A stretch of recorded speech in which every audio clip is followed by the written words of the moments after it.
Disebutkan bahwa Imam Ahmad Al-Muhajir yang hidup pada tahun 400 Hijriah itu ditulis putranya cuma ada 3, yaitu Muhammad, Ali, dan Husain.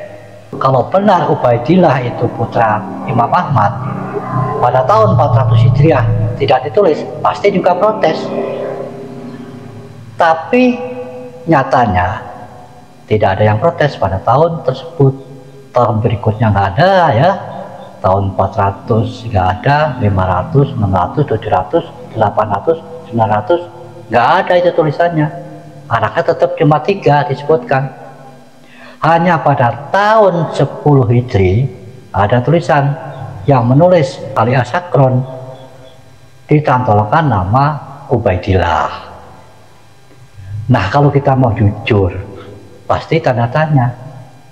Orang yang seperti ini perlu dan patut kita curigai. Kenapa tiba-tiba muncul nama baru?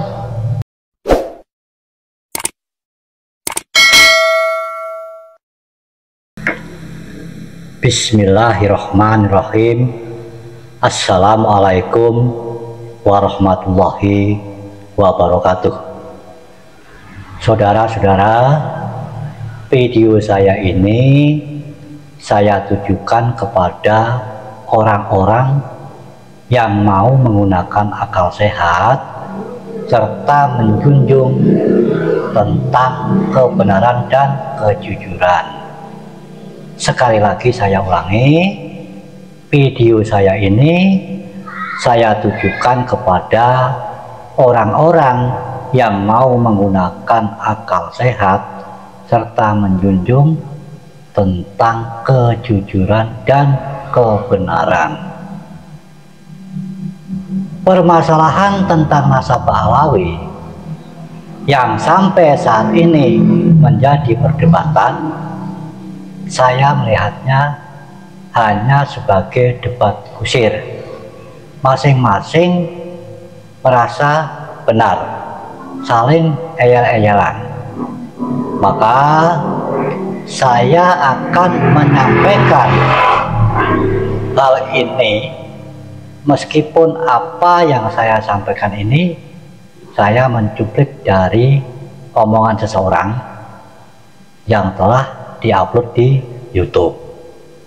Karena hal ini saya rasa baik, maka saya kembali akan saya sampaikan kepada Anda semuanya, terutama buat panjenengan yang mau menggunakan akal sehat dan menjunjung kebenaran dan kejujuran.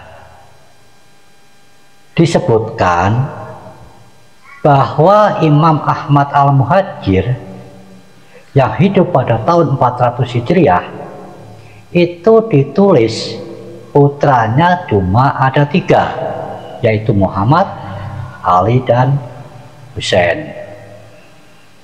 Nah, diumpamakan oleh seseorang tadi yang saya sebutkan di YouTube tadi, diumpamakan ibaratnya saat sekarang ini, umpama ini ya, ada seseorang wartawan, kebetulan wartawan majalah Tempo, datang kepada Pak Harto menanyakan putra-putrinya jumlahnya berapa. Putra-putri Pak Harto itu ada 6, tetapi oleh sang wartawan ditulisnya cuma 5, yaitu Mbak Tutut, Mas Sigit, Mas Bambang, Mbak Titi, dan Mas Tommy.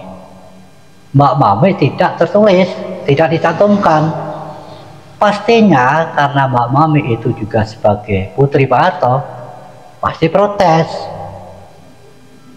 Demikian pula kalau benar Ubaidillah itu putra Imam Ahmad pada tahun 400 Hijriah tidak ditulis, pasti juga protes.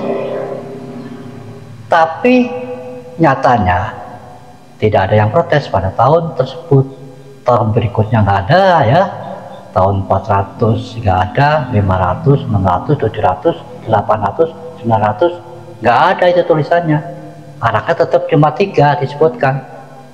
hanya pada tahun 10 Hijri ada tulisan yang menulis alias Sakron ditantolkan nama Ubaidillah. Nah, kalau kita mau jujur, pasti tanda tanya.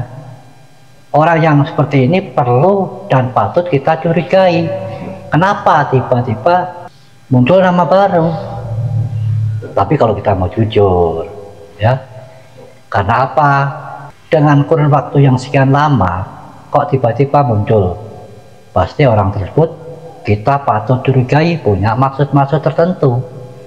Apalagi yang dicantol nasabnya adalah nasab Kanjeng Nabi. Sebab apa? Tidak kita pungkiri, siapapun yang dipercayai cucu Nabi pasti akan memperoleh kemudahan-kemudahan di masyarakat. Masyarakat akan mengistimewakan, dan itu pasti tidak kita pungkiri, kan seperti itu. Makanya kalau kronologinya seperti tadi ya, yang sudah saya sampaikan tadi, kita perlu tidak mempercayai yang namanya Ubaidillah itu sebagai putra Imam Ahmad. Karena apa? Karena kurun waktunya cukup lama, dan ini bisa kita curigai sebagai akal-akalan. Ini kalau kita mau jujur ya, dan menggunakan akal sehat. Nah, sebenarnya para Pahlawi yang saat ini tidak 100% salah. Yang salah itu ya yang mencantolkan pertama kali itu atau kakek buyutnya tadi. Sedangkan Pahlawi saat ini hanya percaya karena mendapatkan dari leluhurnya, dari kakek buyutnya, kan seperti itu. Makanya kalau polemik nasab saat ini yang terjadi, Pahlawi mau jujur, menyadari atas kronologinya tadi, saya rasa kita semuanya tidak akan mempermasalahkan. Dan kalau Pahlawi ingin tetap menjadi seorang ulama, ingin menjadi seorang ahli agama, silahkan saja. Sebab untuk menjadi seorang ulama tidak harus dari keturunan Kanjeng Nabi, kan seperti itu. Makanya untuk menyudahi polemik ini, kita semuanya harus tahu kronologinya. Seperti apa yang saya sebutkan tadi, setelah Anda mengerti, Anda harus jujur dan bisa menilainya sendiri, sehingga tidak saling serang, eyel-eyelan, ya, berdebat yang tidak ada akhir juntrungannya. Saya rasa seperti itu. Mungkin bisa saya ulangi ya. Yang saya sampaikan ini saya menukil dari ucapan seseorang yang ada di YouTube, yang mana telah disebutkan bahwa Imam Ahmad yang hidup pada tahun 400 Hijri itu ditulis putranya cuma 3, Muhammad, Ali, dan Husain. Pada tahun berikutnya juga tidak tertulis nama baru, tetap 3 tadi. Pada tahun ke-6, ke-7, ke-8, ke-9 juga tetap 3, tidak muncul nama baru. Baru pada tahun ke-10 Hijri muncul nama Ubaidillah. Silahkan Anda renungkan, Anda pikirkan apakah ini jujur atau tidaknya. Anda bisa menilainya sendiri kalau Anda mau mengakui dengan menggunakan akal pikiran yang sehat dan kejujuran. Saya rasa polemik ini harus diakui dengan kejujuran dan Anda bisa menilainya sendiri. Dan kepada para Pahlawi tidak usah malu kalau ternyata menyandang gelar mantan Habib. Sekian, wassalamualaikum warahmatullahi wabarakatuh.